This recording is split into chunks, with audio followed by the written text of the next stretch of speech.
پیغام number 17۔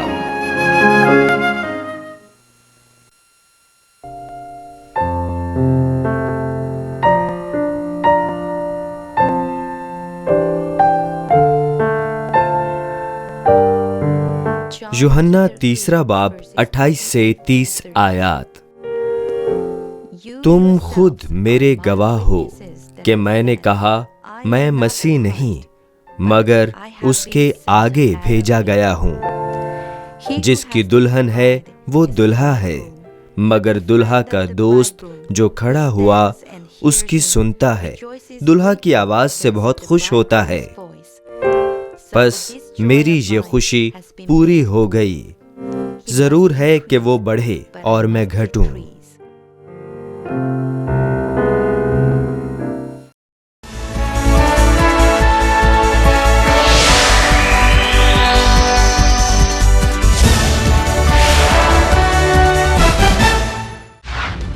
مانمنٹ central church بہت سی مقامی اور بین الاقوامی کلیسیاؤں پر مشتمل ہے جو کہ دنیا کے بیشتر ممالک جیسے کہ کینیا، امریکہ، Canada, Japan, France, India, Philippines اور ہنڈورس میں واقع ہیں۔ ریورنڈ ڈاکٹر جے راک لی نے پوری دنیا کے ممالک میں کروسیڈز کیے ہیں جیسے کہ Uganda, Kenya, Japan, Pakistan, Philippines, Honduras, India, روس، جرمنی، پیرو، کانگو اور نیو یارک امریکہ شامل ہیں۔ حالیہ کروسیڈ جو کہ میڈیسن اسکوائر گارڈن میں ہوا 200 سے زائد ممالک میں سیٹلائٹ کے ذریعے نشر کیا گیا۔ ان کی روحانی اور شفائی عبادات کو 200 سے زائد ممالک میں سیٹلائٹ، ریڈیو، ٹی وی اور انٹرنیٹ کے ذریعے نشر کیا گیا ہے۔ سن 2000 میں یوگانڈا میں منعقدہ انجیل مقدس کروسیڈ کو CNN پر بھی دکھایا گیا اور ان کروسیڈز کی بنیاد پر انہیں بیداری کا عالمگیر رہنما قرار دیا گیا۔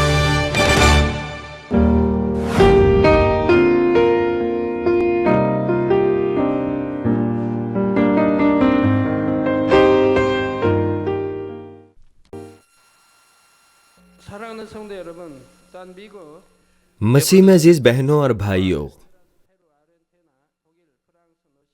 اور پوری دنیا کی بہت سی کلیسیائی شاخوں کے تمام ممبران اور وہ تمام بہن بھائی جو اس پیغام کو سن رہے ہیں اور اس عبادت میں شریک ہیں بذریعہ سیٹلائٹ اور بذریعہ انٹرنیٹ اور GCN TV کے تمام ناظرین، یہ نیکی کے سلسلے کا 17واں اور آخری اجلاس ہے۔ سیریز کے دوران میں نے نیکی کے درجوں اور روت، جوناتن، داؤد، دانیال اور اس کے 3 دوستوں پولس رسول، موسیٰ، ابراہم اور ایلیا کی نیکی کی گواہی دی۔ اگر آپ نعمان سمیت ان لوگوں کی اچھائی کو اپنائیں تو پھر بے شک آپ جتنی مرضی شدید اور خطرناک بیماری کے شکار ہوئے ہوں، آپ میں سے کوئی بھی شفا پا سکتا ہے۔ خدا قادر مطلق ہے اور وہ کچھ بھی کر سکتا ہے۔ اب وہ اچھے دل والے لوگوں کو ڈھونڈتا ہے اور انہیں لا علاج بیماریوں سے شفا دیتا ہے۔ یہی وجہ ہے کہ میں چاہتا ہوں کہ آپ شدت سے اچھائی کی خواہش کریں۔ ان لوگوں کے علاوہ میں بائبل مقدس میں پائے جانے والے اور بہت سے آباء و اجداد کی اچھائی آپ کے سامنے بیان کر سکتا ہوں۔ پھر مجھے اور وقت درکار ہوگا، جیسے کہ مریم مگدلینی، جوزف اور ہنوک نے بھی اعلیٰ درجے کی اچھائی حاصل کر کے دکھائی۔ لیکن میں نے دوسروں کی اچھائی پہلے بیان کی ہے، اور اگر آپ ان 12 کی اچھائی کی پیروی کریں جن کے بارے میں نے سیریز میں بتایا ہے تو آپ بھی اچھائی کے اعلیٰ درجے پر پہنچ سکتے ہیں۔ پچھلے 16 پیغامات کے دوران آپ کس حد تک کامل اچھائی کے قریب پہنچے ہیں؟ اگر آپ ابھی تک محسوس کرتے ہیں کہ آپ کو کچھ اور چاہیے تو پیغامات کو دوبارہ سے سنیں، دعا کریں اور مکمل طور پر پیغامات کو روز کی روٹی بنا لیں۔ اب میں ایلیا کی اچھائی پر تیسرا لیکچر دوں گا۔ ایلیا کی اچھائی کا پہلا فن یہ تھا کہ وہ دل کا حلیم تھا اور کبھی بھی کسی سے نہیں لڑا، کیونکہ اس میں خود راستی بالکل بھی نہ تھی۔ جو لڑتے جھگڑتے اور دوسروں کے خلاف دل میں تنازعات رکھتے ہیں، انہیں یہ ضرور جان لینا چاہیے کہ وہ ایسا کرتے ہیں کیونکہ ان میں خود راستی کی موجودگی ہے۔ ایلیا فطرتاً کمزور لگتا تھا، لیکن ان آزمائشوں کے ذریعے جو خدا باپ نے اس پر بھیجی، ایلیا مضبوط اور جرأت مند ہو گیا۔ کیا آپ نے پہلے لیکچر کو سننے کے بعد بائبل مقدس میں سے ان آیات کو ڈھونڈا ہے جو کہ ہمیں ایلیا کی کمزور طبیعت کے متعلق بتاتی ہیں؟ کارمل کے پہاڑ پر آگ کے ذریعے ایلیا نے خدا سے جواب پایا، اور ملکہ ایزابل نے یہ خبر سنی کہ ایلیا نے بال کے تمام نبیوں کو مار ڈالا، تو اس نے قسم کھائی کہ وہ ایلیا کو مار ڈالے گی۔ وہ کتنی احمق تھی! بے شک وہ بتوں کی پوجا کرتی تھی اور خدا پر ایمان نہیں رکھتی تھی، تو بھی اسے یہ پتا ہونا چاہیے تھا کہ ایلیا کس قسم کا انسان تھا، کیونکہ اس نے عظیم معجزے کے متعلق خبر سنی تھی۔ ایلیا نے آگ کو آسمان سے نیچے بلایا۔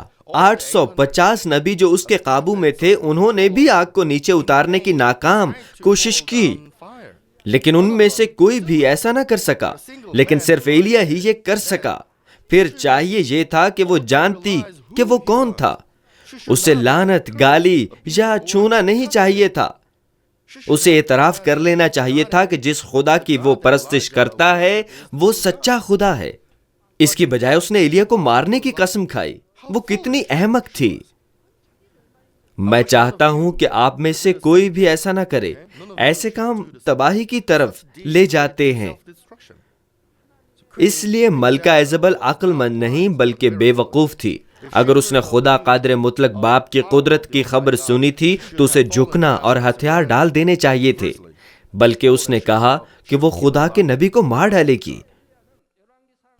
ہم پہلا سلاطین 19 باب کی 3 سے 4 آیات میں پڑھتے ہیں کہ جب اس نے یہ دیکھا تو اٹھ کر اپنی جان بچانے کو بھاگا اور بیرسبا میں جو یہودا کا ہے آیا اور اپنے خادم کو وہیں چھوڑا، اور خود ایک دن کی منزل دشت میں نکل گیا اور جھاؤ کے ایک پیڑ کے نیچے آ کر بیٹھا اور اپنے لیے موت مانگی اور کہا، بس ہے، اب تو اے خداوند میری جان کو لے لے، کیونکہ میں اپنے باپ دادا سے بہتر نہیں ہوں۔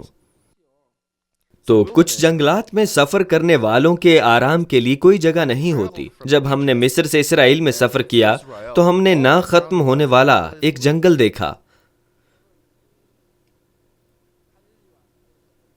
لیکن گلیل کے سمندر کے ارد گرد سے اوپر مغربی کنارے کی طرف جنگلات ہیں، جیسے کہ اسرائیل کی فطرت میں اتحاد ہو۔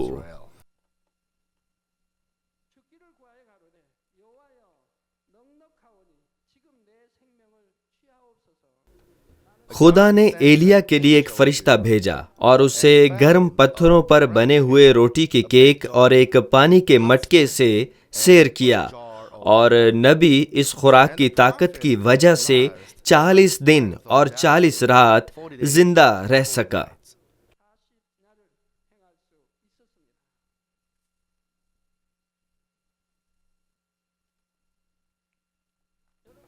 جب ایلیا نے آگ کے ذریعے سے جواب پایا اور غیر قوموں کے بتوں کے 850 نبیوں کو مارا تو وہ بہت بہادر لگا، لیکن ایک عورت ایزابل نے اسے مارنے کی قسم کھائی۔ وہ بھاگ گیا اور خدا سے کہا، بس یہ کافی ہے، اے خداوند میری زندگی لے لے۔ وہ کتنا کمزور لگا! ہم مقدس پالوس رسول میں ایسا کمزور کردار بالکل بھی نہیں دیکھ سکتے۔ ایلیا کی نیکی کا دوسرا فن یہ تھا کہ اس نے کیسے اپنے اعمال اور سچائی میں خدا سے محبت رکھی۔ اس دنیا میں رہتے ہوئے ایلیا جرأت اور بے خوف ہو کر خدا سے کامل محبت کے ساتھ خدا داد ذمہ داریوں کو پورا کر سکا، حتیٰ کہ آسمان پر اٹھائے جانے کے بعد بھی خدا پاک تسلیس کے لیے اس کی محبت اور خواہش مندی میں شدت آئی۔ شاید آپ میں سے کچھ کو یہ تجسس ہو کہ کیوں ایلیا جو جرأت سے بادشاہ کے سامنے آیا، وہ ایک عورت کی دھمکی کے سامنے کمزور اور خوف زدہ ہو گیا۔ آپ کو سمجھنا چاہیے کہ وہ کس قسم کی صورتحال سے دوچار ہوا۔ ایلیا بہت عرصے تک بادشاہ سے دور رہا۔ بادشاہ نے تمام لوگوں کو حکم دیا کہ ایلیا کو ڈھونڈیں اور اسے مار دیں، اس لیے ایلیا کو عرصہ دراز تک خود کو چھپانا پڑا تھا۔ لیکن جب خدا نے اسے بادشاہ کے سامنے کھڑا ہونے کو کہا تو دراصل وہ ہچکچایا اور ہر دن ڈرا۔ کچھ دیر بعد خدا نے اسے 850 نبیوں کے خلاف روحانی جنگ جیتنے دی اور اس نے انہیں آگ کے جواب کے ذریعے مارا۔ اسے کتنی فتح مندی محسوس ہوئی۔ اس نے بادشاہ سے کہا، اوپر چڑھ جا، کھا اور جی، کیونکہ کثرت کی بارش کی آواز ہے۔ جیسے ہی اس نے کہا، کثرت کی بارش ہوئی۔ پھر خدا کا ہاتھ ایلیا پر تھا اور اس نے اخیب کو یزرائیل کے لیے روانہ کیا۔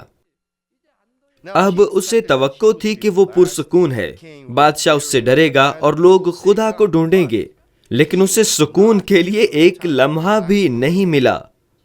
اسے حیرانگی ہوئی کہ ملکہ ایزبل نے اسے مارنے کی قسم کیوں کھائی ہے۔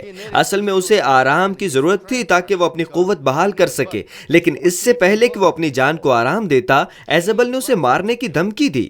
یہی وجہ ہے کہ اس نے خدا سے کہا، بس اب کافی ہوا، اے خداوند میری زندگی لے لے۔ ایلیا اپنی زندگی سے بالکل بھی خوفزدہ نہیں تھا۔ اس نے موت کے ڈر سے ایسا نہیں کہا تھا۔ آپ کو اس کی بات کو سمجھنا چاہیے۔ حتیٰ کہ آسمان پر اٹھائے جانے کے بعد بھی خدا اور پاک تسلیس کے لیے اس کی محبت اور خواہش مندی میں شدت آئی۔ جب ایلیا نے خدا بیٹے کی ذمہ داری کو جانا تو خداوند کے لیے اس کی خواہش اور بھی بڑھی اور اس نے اعتراف کیا کہ اے میرے خداوند، میں تیرے لیے کچھ بھی کروں گا۔ تب ایلیا نے اس زمین پر دوبارہ آنے اور خداوند کی راہ کو تیار کرنے کی ذمہ داری اٹھائی۔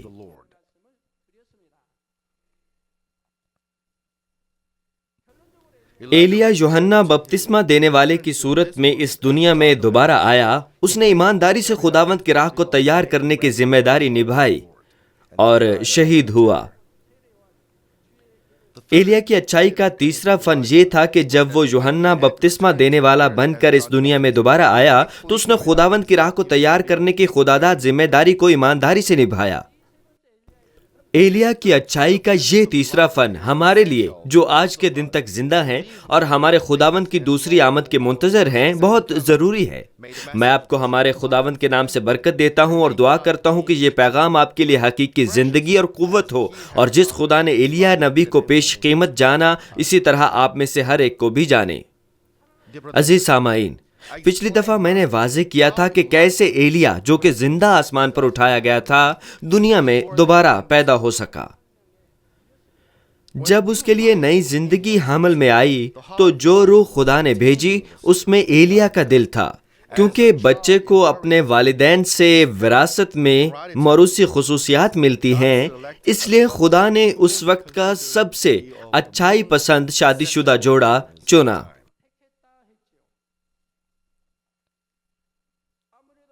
جب جسم کے تمام نظام تشکیل پا جاتے ہیں تو خدا جسم میں روح بھیجتا ہے۔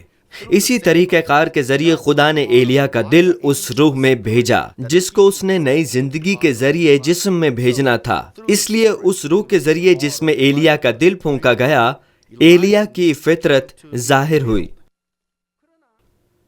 جیسے ہی نئی زندگی حمل میں آتی ہے اور ایک سپرم اور ایک انڈے کے ملاپ سے بڑھتی ہے تو اس میں والدین کی وراثت کی خصوصیات موجود ہوتی ہیں۔ یوحنا بپتسمہ دینے والے کی نئی زندگی کی فطرت میں بالکل بھی بدی نہیں ہونی چاہیے تھی، اس لیے خدا نے اس وقت کے سب سے نیک مرد اور عورت کے ہاں یوحنا بپتسمہ دینے والے کو پیدا کیا۔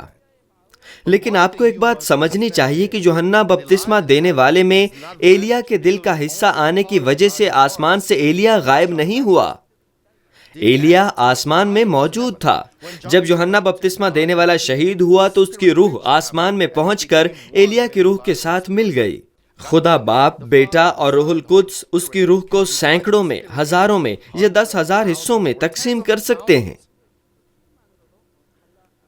لیکن انسان کی روح کو تقسیم نہیں کیا جا سکتا۔ انسان کی صرف ایک روح ہے، لیکن انسان کا دل مختلف ہے۔ خدا نے ایلیا کا دل 2 حصوں میں تقسیم کر دیا۔ آپ اپنا دل 2 یا 3 حصوں میں تقسیم کر سکتے ہیں۔ سخت مقابلہ کرنے والا شخص اپنا دل 3 حصوں میں تقسیم کر سکتا ہے۔ چلیے ہم فرض کرتے ہیں کہ آپ ٹی وی دیکھتے ہیں اور ساتھ ہی کچھ کھاتے ہیں. آپ ایک ہی وقت میں کچھ کھا بھی سکتے ہیں اور ٹی وی بھی دیکھ سکتے ہیں. آپ دو دلوں کے ساتھ ایک وقت میں دو کام کر سکتے ہیں.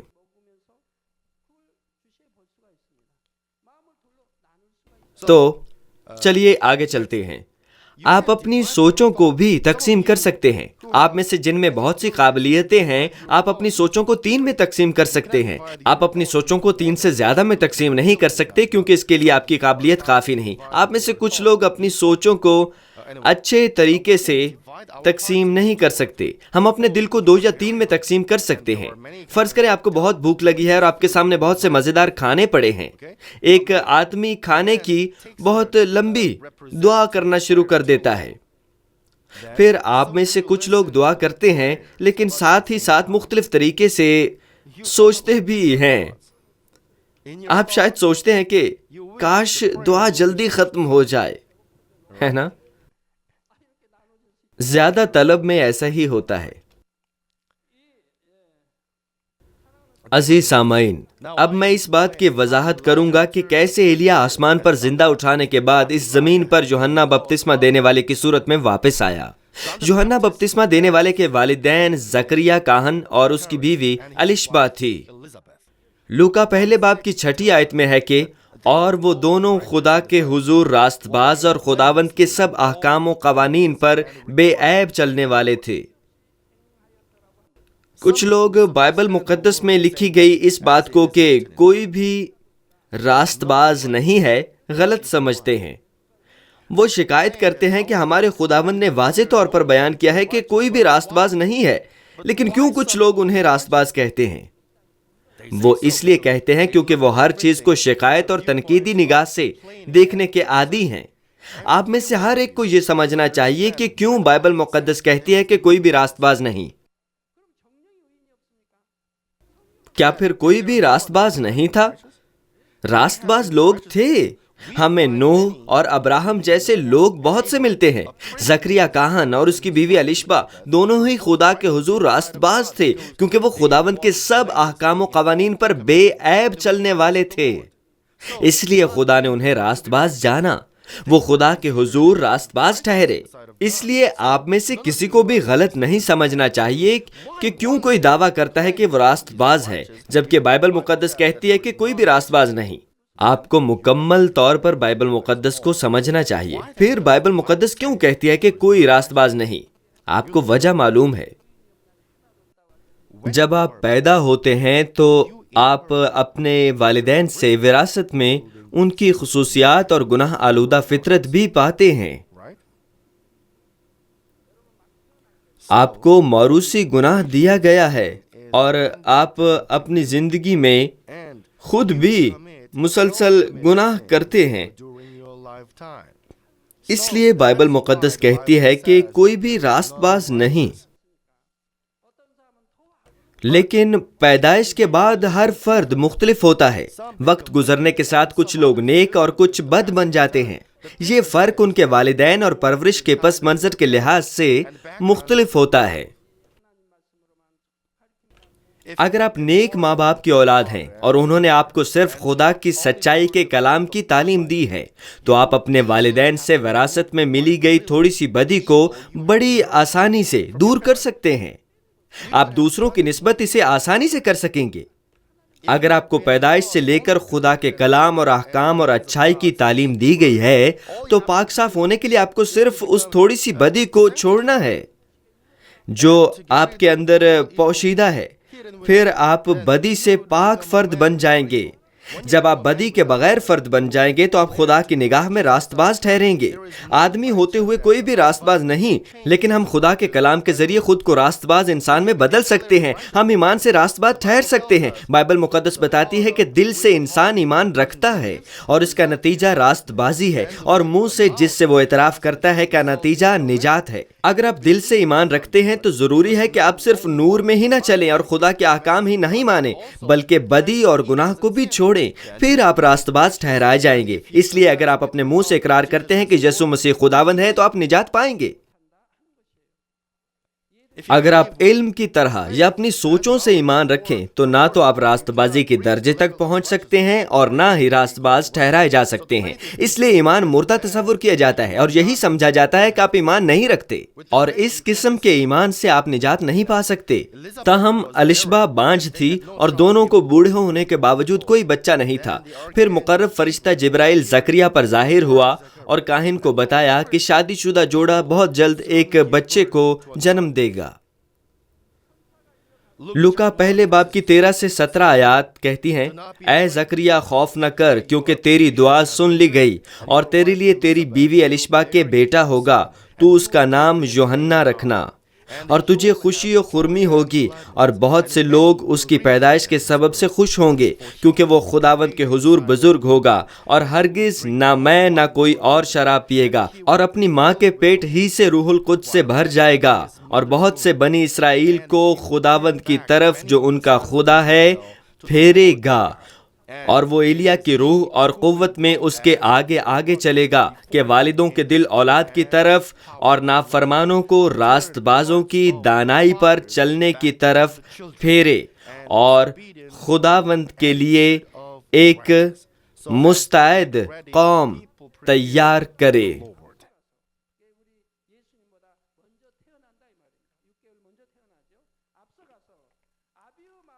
بعد میں یقیناً الشبا حاملہ ہوئی اور جیسا مقرب فرشتے نے کہا تھا ایک بیٹے کو جنم بھی دیا۔ آج بہت سے لوگوں نے یہ گواہی دی کہ میں ان کے خواب میں آیا اور ان کی برکت کے لیے دعا کی، اور پھر انہیں وہ برکت مل گئی۔ زکریا کے وقت خدا نے مقرب فرشتے کو بھیجا اور اس کی بیوی الشبا حاملہ ہوئی اور ایک ننھے بچے کو جنم دیا۔ انہوں نے جبرائیل کے کلام کو دل میں رکھتے ہوئے کتنی ایمانداری سے بچے کی پرورش کی ہوگی۔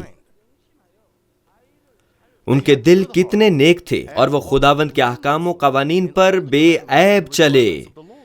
یوحنا بپتسمہ دینے والا ان سے پیدا ہوا اور پرورش پائی۔ کتنی بے عیبی سے انہوں نے مقرب فرشتے کے کلام کو ذہن میں رکھ کر بچے کی پرورش کی۔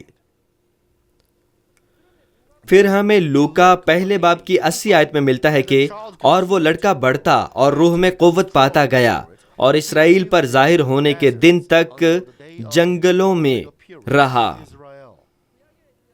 ایلیا کچھ پہلوؤں میں تھوڑا کمزور تھا، لیکن اپنی زمینی ذمہ داری ختم کرنے کے بعد اور آسمان میں زندہ اٹھائے جانے کے بعد اسے آسمان کی ہر بات کا پتہ چل گیا، اس لیے وہ کسی بات سے خوفزدہ نہیں تھا، وہ مضبوط اور جرأت مند ہو گیا۔ ایلیا کا یہ مضبوط اور جرأت مند دل یوحنا بپتسمہ دینے والے کے دل میں موجود تھا، اس لیے یوحنا بپتسمہ دینے والا ایلیا سے مختلف لگا۔ کیا یہ آپ کی سمجھ میں آتا ہے؟ مقرب فرشتے نے پیشگوئی کی کہ وہ ایلیا کی روح اور قوت میں اس کے آگے آگے چلے گا۔ یہ کہنا کہ یوحنا بپتسمہ دینے والا جنگلوں میں رہا ظاہر کرتا ہے کہ اس کی زندگی دنیاوی طور طریقوں سے الگ تھی۔ اس کے والدین جانتے تھے کہ یہ بچہ کیا بنے گا، اور انہوں نے دنیا سے الگ جنگلوں میں رہنا اسے سکھایا بھی۔ انہوں نے اسے دنیا سے الگ جگہ پر رہنے دیا تاکہ وہ دنیا سے منسلک نہ ہو جائے۔ ہمارے خداوند کی پرورش بھی ایسی ہی ہوئی۔ خداوند کے پیدا ہونے سے کنواری مریم اور اس کا شوہر جانتے تھے کہ یسوع مسیح کون ہے۔ انہوں نے یہ حقیقت خداوند کے فرشتے اور الشبا کی گواہی سے، جو کہ یوحنا بپتسمہ دینے والے کی ماں تھی، سنی تھی۔ کنواری مریم نے یہ اپنے دل میں رکھا۔ اس نے خداوند کے کئی کرشمات کا تجربہ کیا جنہوں نے اسے یہ پہچاننے کے قابل کیا کہ یسوع کون ہے۔ یسوع مسیح جب چرنی میں پیدا ہوا تو بچہ یسوع کے سامنے 3 مجوسی ظاہر ہوئے اور اس کی پرستش کی، اور چرواہوں نے فرشتوں کا پیغام سنایا۔ یہی وجہ ہے کہ کنواری مریم اور یوسف بہت اچھی طرح حقیقت سے واقف تھے۔ خدا نے ہر قدم پر خداوند کے فرشتے کے ذریعے ان کی رہنمائی کی۔ فرشتے نے انہیں مصر جانے کو کہا اور انہیں یہ بھی جاننے دیا کہ جس نے بچہ یسوع کو مارنے کی کوشش کی تھی مر گیا ہے۔ تو پھر یوسف نے یسوع کو بڑھئی کا کام کیوں سکھایا؟ جبکہ اسے پتا بھی تھا کہ یسوع مسیح کون ہے۔ ہمارے خداوند یسوع مسیح کو اس کے عوامی زندگی کے لیے تیاری پر توجہ دینی اور خدا کی طرف سے فراہم کردہ ذمہ داری کو اٹھانا تھا۔ یوسف نے اسے کبھی بھی بڑھائی کا کام نہیں سکھایا۔ آج کل زیادہ تر پاسٹر اپنے لوگوں کو یہ تعلیم دیتے ہیں کہ یسوع مسیح نے یوسف سے بڑھائی کا کام سیکھا اور اس کام میں اس کی مدد بھی کروائی۔ میں نے رسمی طور پر اپنے لوگوں کو ایسا ہی سکھایا تھا کیونکہ میں نے اپنی کلیسیا کے آغاز سے پہلے یہ سیکھا تھا، لیکن خدا کے مکاشفے کے ذریعے خدا نے مجھے سچائی سے آگاہ کیا۔ کنواری مریم نے کبھی بھی یسوع مسیح سے غلط سلوک نہیں برتا اور نہ ہی اس سے زیادہ بات کی، نہ ہی یوسف نے۔ یسوع مسیح ہمیشہ اپنے گھر کے قریب والے پہاڑ پر آتا اور خدا کے کرشمات کی تیاری کے لیے دعا کرتا، اور اس نے خدا کی طرف سے مقرر کردہ وقت کا انتظار کیا۔ اس نے بائبل کی 66 کتابوں کے ہر لفظ پر غور کیا اور خدا سے دعا کی۔ بائبل مقدس کا ہر لفظ یسوع مسیح کو دکھاتا ہے، تاہم اس نے مقررہ وقت کا انتظار کیا۔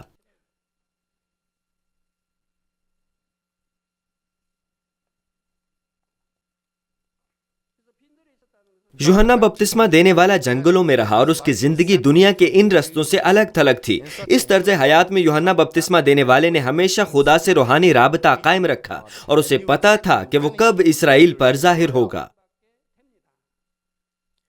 کیا یوحنا بپتسمہ دینے والے کو احساس تھا کہ وہ ایلیا تھا؟ جب پوچھا گیا کہ کیا وہ ایلیا ہے تو یوحنا بپتسمہ دینے والے نے یوحنا پہلے باب کی 21 آیت میں کہا کہ میں نہیں ہوں۔ یوحنا بپتسمہ دینے والے کو پتہ ہی نہیں تھا کہ وہ ایلیا تھا۔ یوحنا کو وہ روح ملی جس میں ایلیا کی روح تھی، اور اس پر وراثتی خصوصیات اور اثرات بھی تھے جو اس نے اپنے والدین سے وراثت میں پائے تھے۔ کیونکہ ہمارے یسوع مسیح کا دل خود روح تھا اور انہوں نے اپنے دنیاوی والدین سے کوئی بھی وراثتی اثرات نہیں پائے، یسوع مسیح اپنی ابتدائی عمر سے ہی شناخت اور مقصد سے باخبر تھے۔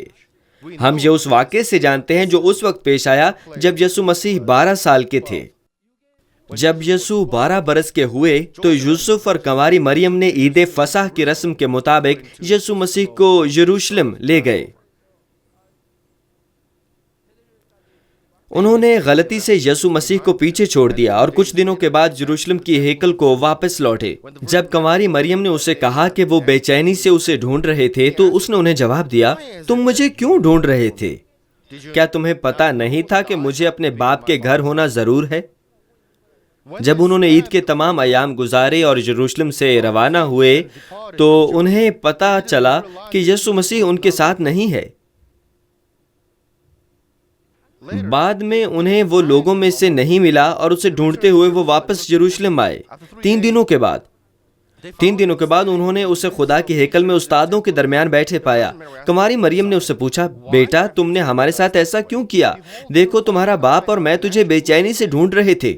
یسوع مسیح نے جو کہ اس وقت صرف 12 سال کا تھا ان سے کہا، تم مجھے کیوں ڈھونڈ رہے تھے؟ کیا تمہیں پتا نہیں تھا کہ مجھے اپنے باپ کے گھر ہونا ضرور ہے؟ یسوع مسیح نے ان سے پوچھا کہ کیوں وہ اسے ڈھونڈ رہے تھے، جبکہ انہیں پتا تھا کہ یسوع مسیح کون ہے اور وہ کہاں ہے۔ اس نے انہیں ڈانٹا نہیں بلکہ ان کی مدد کی کہ وہ بہتر طور پر سب کچھ سمجھ سکیں۔ یسوع مسیح کو اس کی ابتدائی زندگی سے ہی علم تھا کہ وہ کون ہے، جبکہ یوحنا بپتسمہ دینے والے کو مکمل علم نہیں تھا کہ وہ کون تھا۔ یوحنا بپتسمہ دینے والے کو کچھ علم تھا کہ وہ کیسی زندگی گزارے گا، کیونکہ اس کے دل میں ایلیا کا دل موجود تھا، اس لیے اسے کچھ علم تھا۔ جیسے اس نے ایسی زندگی گزاری جو کہ اس دنیا کی راہوں سے مختلف تھی اور ہمیشہ خدا سے رابطہ رکھا، تو یوحنا بپتسمہ دینے والے کو خود بخود اپنی ذمہ داری سمجھ آ گئی۔ یوحنا بپتسمہ دینے والے نے اسرائیل پر ظاہر ہونے کے لیے اپنے وقت کا انتظار کیا، اور جو کچھ اسے کرنا اور جس کی منادی کرنی تھی، تھوڑا تھوڑا کر کے اس کے دل میں اس کی نگرانی کی گئی۔ جیسے ہم متی 3 باب کی 4 آیت میں پڑھتے ہیں کہ جب اسرائیل کے لوگوں کے سامنے ظاہر ہوا، لکھا ہے کہ یہ یوحنا اونٹ کے بالوں کی پوشاک پہنے اور چمڑے کا پٹکا اپنی کمر سے باندھے رہتا تھا، اور اس کی خوراک ٹڈیاں اور جنگلی شہد تھا۔ خداوند کی راہوں کو سیدھا بنانے کے لیے اور ایمانداری سے ذمہ داری کو پورا کرنے کے لیے یوحنا بپتسمہ دینے والے نے تنہائی اور پرہیزگاری کی زندگی گزاری۔ بے شک اسے 100% پتا نہیں تھا کہ وہ کون ہے، لیکن اس نے الگ زندگی گزاری کیونکہ اسے پھر بھی کچھ پتا تھا کہ وہ کیوں آیا ہے اور وہ کون ہے۔ متی 3 باب کی 5 سے 6 آیات کہتی ہے کہ اس وقت یروشلم اور سارے یہودیہ اور یردن کے گرد و نواح کے سب لوگ نکل کر اس کے پاس گئے اور گناہوں کا اقرار کر کے دریائے یردن میں اس سے بپتسمہ لیا۔ لوگوں کو صرف بپتسمہ ہی نہیں دیا گیا تھا، جب انہوں نے دریائے یردن میں اس سے بپتسمہ پایا تو انہوں نے اپنے گناہوں سے معافی بھی مانگی۔ خدا کی پیشگوئیاں ملاکی کی پیشگوئی کے بعد وقتی طور پر ختم ہوئی، اور 400 سال کے بعد یوحنا بپتسمہ دینے والا ظاہر ہوا اور خدا کی مرضی کی منادی کی۔ بہت سے لوگ باہر یوحنا بپتسمہ دینے والے کے پاس گئے جیسے ہرن پانی کے سوتوں کو ترستا اور ان کے پیچھے جاتا ہے۔ انہوں نے یوحنا بپتسمہ دینے والے کی باتوں کو سنا، توبہ کی اور گناہوں کی معافی کے لیے بپتسمہ پایا۔ ہم لوکا 3 باب کی 15 آیت میں پڑھتے ہیں، جب لوگ منتظر تھے اور سب اپنے اپنے دل میں یوحنا کی بابت سوچتے تھے کہ آیا وہ مسیح ہے یا نہیں۔ پھر اگلی آیت میں یوحنا ہجوم کو جواب دیتا ہے کہ میں تو تمہیں پانی سے بپتسمہ دیتا ہوں، مگر جو مجھ سے زور آور ہے وہ آنے والا ہے، میں اس کی جوتی کا تسمہ کھولنے کے لائق نہیں، وہ تمہیں روح القدس اور آگ سے بپتسمہ دے گا۔ یقیناً یوحنا بپتسمہ دینے والے کو پتا تھا کہ اس کی پوری ذمہ داری ہے کہ وہ خداوند کی راہ تیار کرے، اور اس نے اس کی حد تجاوز نہیں کی۔ جیسے یوحنا لوگوں کے سامنے اس کی کہ جو مجھ سے زور آور ہے وہ آنے والا ہے منادی کرتا تھا، تو وہ کتنی شدت سے اس آنے والے کے خواہش مند ہوں گے۔ ان کے لیے یوحنا بپتسمہ دینے والا بذات خود خدا کا عظیم نبی تھا۔ اسے یہ کہتے ہوئے سننے کے بعد کہ میں اس کی جوتی کا تسمہ کھولنے کے بھی لائق نہیں، ان کا تجسس اس آنے والے کو دیکھنے کے لیے اور بھی مضبوط ہو گیا۔ جوتوں کو بند کرنے والے جوت کی طرح ہوتے ہیں۔ لوگ حیران ہوتے ہیں کہ وہ کتنا عظیم آدمی ہے جس کے سامنے یوحنا عاجز ہو کر کہتا ہے کہ میں اس کی جوتی کا تسمہ کھولنے کے بھی لائق نہیں۔ جیسے یوحنا بپتسمہ دینے والے نے خداوند کے لیے بہت ہی اچھے طریقے سے اس کی راہ تیار کی اور خدا کا چنا ہوا وقت آ پہنچا تو یسوع مسیح نے اپنی خدمت کا آغاز کیا۔ پھر لوگوں کے اس ہجوم نے جنہوں نے یوحنا کی پیروی کی اب یسوع مسیح کی پیروی کرتے ہیں۔ اس پر یوحنا کے شاگرد اس کے پاس آئے اور یوحنا 3 باب کی 26ویں آیت میں اس نے کہا، اے ربی، جو شخص یردن کے پار تیرے ساتھ تھا جس کی تو نے گواہی دی ہے، دیکھ وہ بپتسمہ دیتا ہے اور سب اس کے پاس آتے ہیں۔ انہوں نے یہ اچھی نیت سے نہیں کہا تھا۔ یوحنا کے دل میں کیا آیا ہوگا؟ کیا یوحنا کا دل ٹوٹ گیا ہوگا اور اس نے کہا ہوگا کہ اوہو نہیں، میرا وقت ختم ہو گیا؟ کیا وہ پست حوصلہ ہوا؟ جب اس نے توبہ کا بپتسمہ دیا تو بہت سے لوگوں نے اسے عظیم نبی سمجھا، اس کے پاس باہر گئے اور اپنے گناہوں کا اقرار کرتے ہوئے اس سے بپتسمہ پایا۔ لیکن جیسے ہی یسوع مسیح نے اپنی خدمت کا آغاز کیا، لوگ فوراً ہی یسوع مسیح کی جگہ پر اکٹھے ہو گئے۔ پھر کیا یوحنا پریشان ہوا اور کہا اوہو میرا وقت ختم ہوا؟ نہیں، اس نے ایسا نہیں کیا۔ آج کا حوالہ یوحنا 3 باب کی 28 سے 30 آیات یوحنا کے دل اور رویے کو بہت اچھے طریقے سے بیان کرتی ہیں۔ اس نے کہا، تم خود میرے گواہ رہو کہ میں نے کہا میں مسیح نہیں مگر اس کے آگے بھیجا گیا ہوں۔ جس کی دلہن ہے وہ دلہا ہے، مگر دلہا کا دوست جو کھڑا ہوا اس کی سنتا ہے، دلہا کی آواز سے بہت خوش ہوتا ہے، پس میری یہ خوشی پوری ہو گئی۔ ضرور ہے کہ وہ بڑھے اور میں گھٹوں۔ اس نے ایسا کہا، بلکہ اس کے بجائے اس نے اپنے شاگردوں کو منع کیا، اپنی ذمہ داری پر غور کیا اور حقیقی طور پر خداوند کی آمد پر خوش ہوا۔ ہم یوحنا میں ناراستی یا خود غرضی نہیں ڈھونڈ سکتے، بلکہ ہم صرف اس کا خداوند کے لیے روحانی پیار محسوس کرتے اور سچائی میں خوش ہوتا ہوا دیکھتے ہیں۔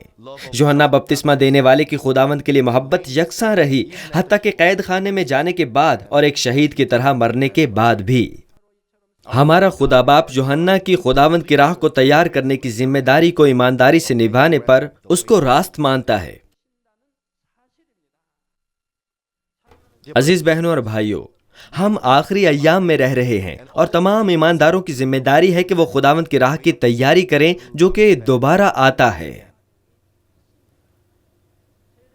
بالکل اسی طرح جیسے یوحنا بپتسمہ دینے والے لوگوں کو یہ ایمان رکھنے کے لیے کہ یسوع ہی مسیح تھا خداوند کی راہ تیار کر رہے تھے، ہم میں سے ہر ایک کے لیے یہ ضروری ہے کہ ہم ایک اور روح کو یسوع مسیح پر ایمان رکھنے کے لیے تیار کریں اور ہمارے خداوند کے دوبارہ آنے پر اسے ملنے کے لیے تیار کھڑے ہوں۔ اس مقصد کے لیے خدا نے مانمن جونگینگ کلیسیا کو خاص ذمہ داری سونپی ہے۔ جب ہم کوئی خاص کام ایک ساتھ پورا کرتے ہیں تو یہ خداوند کے لیے اس کی راہ تیار کرنا ہے۔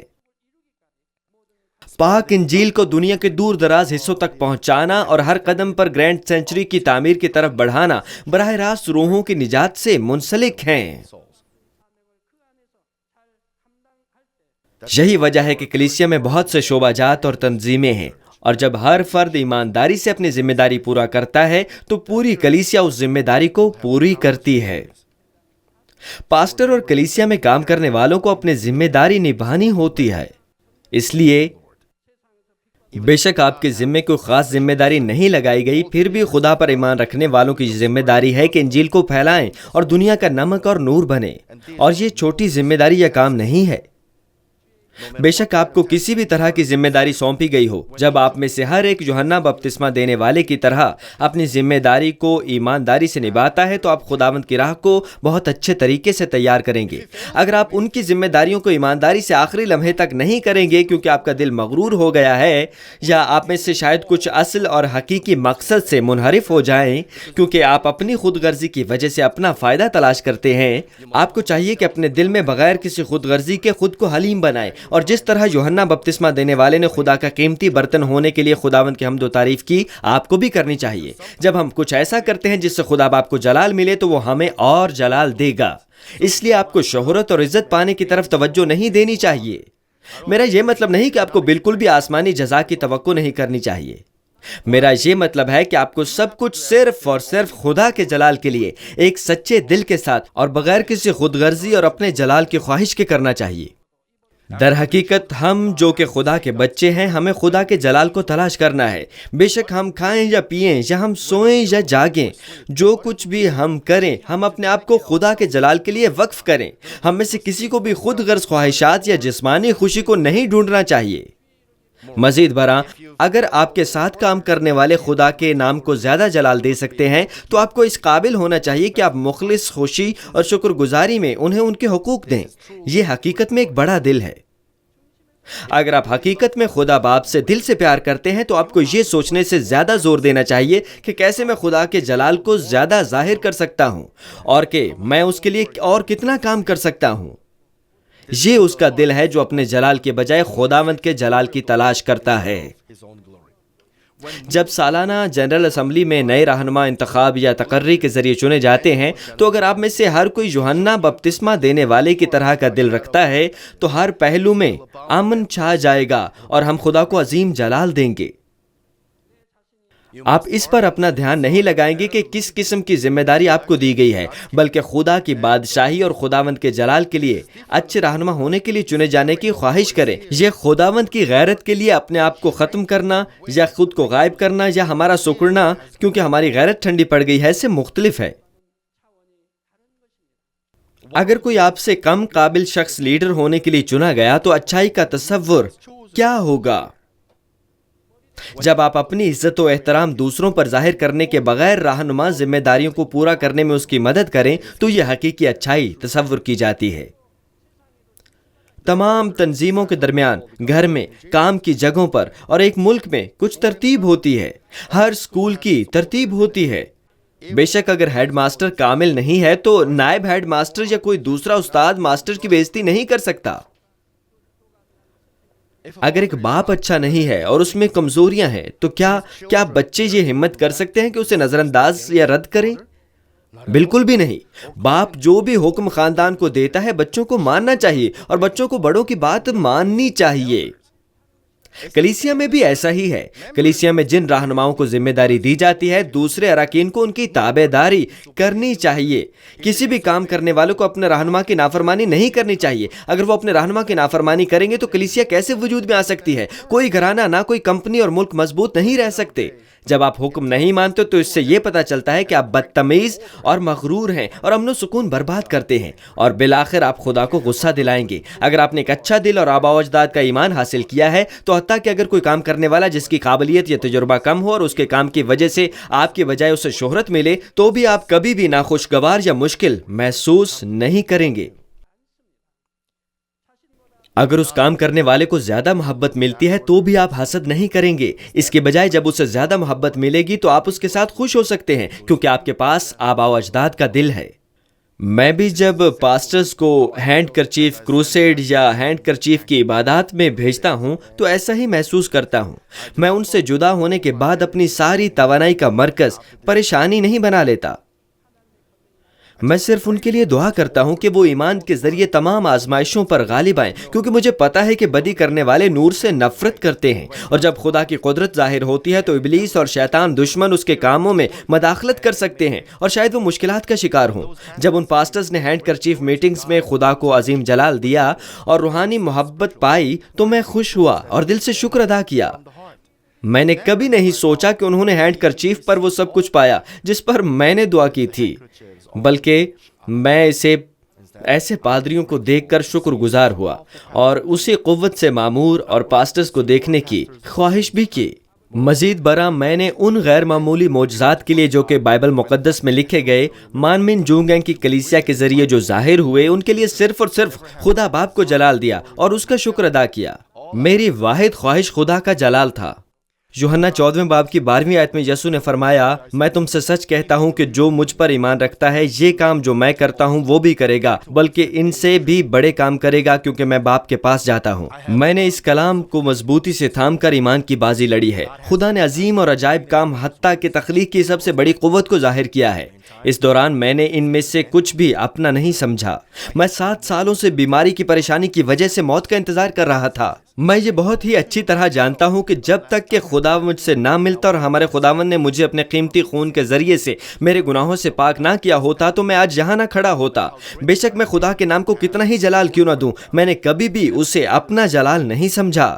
میں اپنے سارے دل سے اقرار کرتا ہوں کہ یہ سب خدا باپ اور خداوند کی ملکیت ہے۔ خدا میرے دل کی سچائی سے خوش ہے اور میں ایمان رکھتا ہوں کہ وہ ان تمام ذمہ داریوں کو جو اس نے اس کلیسیا کو دی ہیں آنے والے دنوں میں اور زیادہ عجیب اور عظیم کاموں کے ذریعے پورا کرے گا۔ پیغام کا خلاصہ پیش کرتا ہوں۔ عزیز سامعین، متی 11 باب کی 11ویں آیت میں یسوع مسیح کہتا ہے، میں تم سے سچ کہتا ہوں کہ جو عورتوں سے پیدا ہوئے ہیں ان میں یوحنا بپتسمہ دینے والے سے بڑا کوئی نہیں ہوا، لیکن جو آسمان کی بادشاہی میں چھوٹا ہے وہ اس سے بڑا ہے۔ یہ آیت روح اور جسم کے درمیان فرق کو ظاہر کرتی ہے۔ ایک دفعہ جب ایلیا جسمانی شکل لے کر اس زمین پر آ گیا تو آسمان میں کسی سے بھی اس کا موازنہ نہیں کیا جا سکتا۔ اب تک آپ کو معلوم ہو جانا چاہیے کہ کیوں یسوع مسیح نے کہا کہ عورتوں سے پیدا ہوئے ہیں ان میں سے یوحنا بپتسمہ دینے والے سے بڑا کوئی نہیں ہوا، لیکن جو آسمان کی بادشاہی میں چھوٹا ہے وہ اس سے بڑا ہے۔ خدا کے تمام انکشافات صحیح اور درست ہے۔ میں نے بہت دفعہ تجربہ کیا ہے کہ اس نے جو مجھے انکشافات دیے ہیں وہ بغیر کسی غلطی کے ہیں۔ اس کے انکشافات کے ذریعے میں نے آپ کو وضاحت دی ہے کہ کون پہلے درجے پر تھا، کون آسمان میں پہلے درجے پر ہے۔ یہ آیت ہمیں جواب دیتی ہے، یوحنا بپتسمہ دینے والا یعنی ایلیا ان کے درمیان سے جو انڈے اور سپرم کے ملاپ سے پیدا ہوئے، وہ ان میں سے جو عورتوں سے پیدا ہوئے اس زمین پر سب سے بڑا تھا، اور خدا نے سب چیزوں کو اس مقصد کے لیے کام کرنے دیا تاکہ وہ آسمان میں پہلے نمبر پر بیٹھ سکے۔ پرانے عہد نامے میں جیسے ایلیا بے عیب تھا خدا کی نگاہ میں اور زندہ آسمان پر اٹھایا گیا، اور نئے عہد نامے کے وقتوں میں یوحنا بپتسمہ دینے والے نے خداوند کی راہ کو تیار کرنے کی ذمہ داری مکمل طور پر نبھائی اور شہید کی موت قبول کی، اس کا اجر کتنا عظیم ہوگا۔ پچھلے 3 اجلاسوں میں میں نے واضح کیا تھا کہ کیوں خدا نے ایلیا کو چنا۔ ایلیا نے مکمل طور پر اپنے آپ کو خالی کر دیا اور اچھائی کی سب سے بڑی قدر کے ذریعے ہر ایک سے امن و سکون سے رہا، اپنے اعمال اور سچائی سے خدا کی محبت کا مظاہرہ کیا اور ایمانداری سے اور بغیر بدلے اپنی ذمہ داری کو پورا کیا۔ اگر آپ سچے دل سے خدا کے ظاہر ہونے کی خواہش کریں تو میں آپ سے التماس کرتا ہوں کہ تابعداری کریں اور اچھائی کے اجلاسوں میں ظاہر ہونے والے کلام کے مطابق زندگی کے ہر دن تک کہ جب تک خداوند واپس نہ آئے زندہ رہیں۔ اب میں خداوند یسوع مسیح کے نام میں یہ دعا کرتا ہوں کہ آپ میں سے ہر ایک مکمل طور پر خداوند کی راہ کو تیار کرے، اسے عزت سے سلام کرے اور اس کی گود میں خوشی سے بٹھایا جائے، یسوع مسیح کے نام میں آمین۔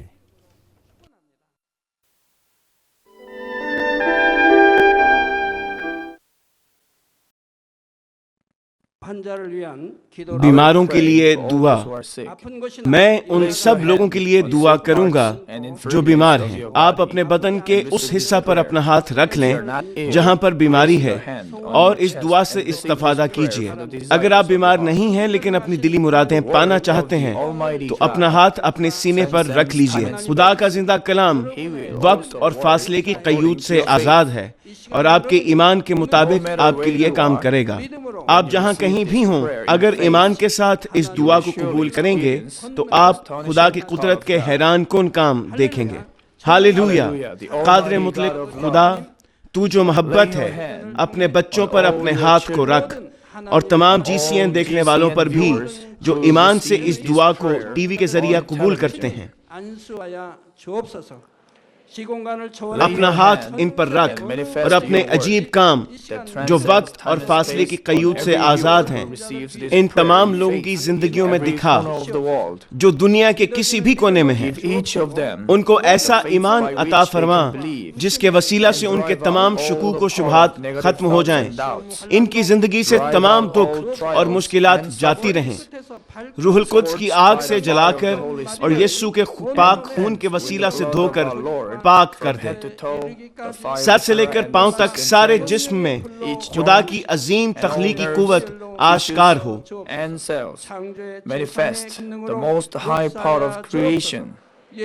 میں خداوند یسوع مسیح کے نام سے دشمن ابلیس اور شیطان، تمام بیماریوں، جراثیموں اور کمزوریوں کو حکم دیتا ہوں کہ ان بدنوں سے الگ ہو جائیں۔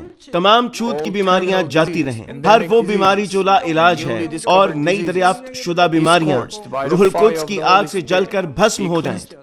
آپ بیماری سے پاک ہو کر زور پائیں۔ معدے کا کینسر، پھیپھڑوں کا کینسر، رحم کا کینسر، جلد کا کینسر، آنتوں کا کینسر، ایڈز، لیوکیمیا، ذہنی امراض، دل کا عارضہ، پھیپھڑوں کی بیماریاں، ہر قسم کے زنانہ امراض، بلند فشار خون، شوگر، جلدی امراض، ہر قسم کی سوجن جاتی رہیں۔ پولیو، فالج، جوڑوں کا درد اور کمر کا درد یسوع مسیح کے نام میں ختم ہو جائیں۔ ہر قسم کا سر درد اور حادثات کے نتیجے میں پیدا ہونے والی ہر جسمانی تکلیف یسوع کے نام میں جاتی رہے۔ بیماری کی وجہ سے تھکان، نزلہ، زکام اور گلر جیسی بیماریاں روح القدس کی آگ سے جل کر بھسم ہو جائیں۔ مرگی، ذہنی معذوری، ذہنی دباؤ اور تمام ذہنی بیماریاں یسوع مسیح کے نام سے جاتی رہیں۔ ہر قسم کی تاریکی ختم ہو جائے اور ان کے دلوں میں اطمینان اور شادمانی آ جائے۔ خدا باپ تخلیق کی عظیم ترین قوت کے وسیلہ سے یہ جسم جو کمزور ہو چکے ہیں دوبارہ سے زور پائیں، فالج کے جکڑے آزاد ہو جائیں اور لنگڑے چلنا اور چھلانگے لگانا شروع کریں۔ نظر کی کمزوری جاتی رہے، بہرے سننا شروع کر دیں، اندھے بینائی حاصل کریں اور گونگے لوگ بولنا شروع کر دیں۔ خدا باپ بانجھ خواتین کو اولاد کی برکت عطا فرما، ٹوٹی ہڈیوں کو جوڑ دے اور جسم کے تمام جلے ہوئے حصے مکمل طور پر شفا یاب ہو جائیں۔ نشہ کی لعنت میں گرفتار لوگوں کو روح القدس کی آگ کے وسیلہ سے پاک اور صاف کر دے۔ جسم کے تمام مردہ خلیے زندہ ہو جائیں، تمام تاریکی جاتی رہے اور ابلیس کی قوتیں نکل جائیں اور تباہیوں سے محفوظ رکھ اور ان کو برکت دے کہ وہ ایک خوشحال زندگی بسر کریں۔ اے خدا، اپنے فرزندوں کو گھروں اور کاروبار کی جگہ پر روح القدس کی آتشی باڑ میں محفوظ رکھنا اور تیری آنکھیں جو آگ کے شعلہ کی مانند ہیں ان کو دیکھتی رہیں۔ ان کا باہر جانا اور اندر آنا مبارک ہو۔ انہیں برکت دے تاکہ یہ لوگوں کو قرض دیں لیکن کسی سے کبھی قرض نہ لیں۔ انہیں حکمت اور عقل دے اور ان پر فضل کر کہ وہ روح القدس سے معمور ہو جائیں۔ خداوند اپنے خادموں کو وہ کام کرنے کی توفیق اور فضل عطا فرما جو تو نے انہیں سونپا ہے۔ ہر چرچ میں ایک انقلاب برپا کر دے۔ اپنے بچوں کی رہنمائی کر تاکہ وہ تجھے جلال دیں جو بھی کام وہ کریں۔ اپنے عجائب کا ظہور فرما تاکہ وہ اپنے لبوں سے تیری گواہی دیں کہ وہ تجھ سے ملے ہیں اور تو ان کی دعاؤں کو قبول کرتا ہے۔ خدا باپ، میں تیرا شکریہ ادا کرتا ہوں اور صرف تجھے ہی سارا جلال دیتا ہوں۔ میں خداوند یسوع مسیح کے نام میں یہ دعا کرتا ہوں، آمین۔